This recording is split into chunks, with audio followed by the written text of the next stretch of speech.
Assalomu alaykum hurmatli kuzatuvchilar. Yaqinda tugatgan obyektimizga xonadonlar yana bir ikkita mebeldan so'rab chaqirishgan edi. Keldik. Mana shu ko'rib turgan patinka qo'yadigan shkafimizni internetda ko'rishgan ekan. Xuddi shundan zakaz berishdi. Joylarga kelib yasadik. Ko'rishingiz mumkin. Gredi 15tacha, 12-15 ta oyoq kiyim sig'adi. Pastlarida ham xuddi shunaqa ikkita qator deganlar mana shunday oyoq kiyimlar turadi.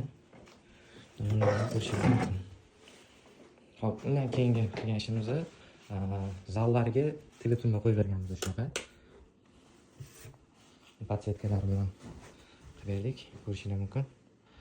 Bu yoqlarga ham eshik yoki qanaqa fasadni eshiklarni so'rashmadi, chunki ochiq polka bo'lishsin deb uy egalari xohlashdi. Sensorlarchilarni qo'yib berganmiz. Podsetkalar shunaqa regulovka bo'laveradi. Undan keyin spalnilariga kelgan bo'lsak, spalniga tumbuchkalarga seyf qilib berganmiz. Shunaqa sekretni seyflar bo'lgan. Undan tashqari bu yoqga рабочий stol qilib berganmiz. Рабочий stolimizda ham sekret joylari bor. Xuddi shunaqa. Undan tashqari bu yoqga kitob joy qilib berganmiz hamda narxlarni stollarni olib berdik. Kimga shunaqa sifatli va hamma narxlarda mebelga kerak bo'ladigan bo'lsa, bizga murojaat qilish mumkin. E'tiboringiz uchun rahmat. Sog' bo'ling.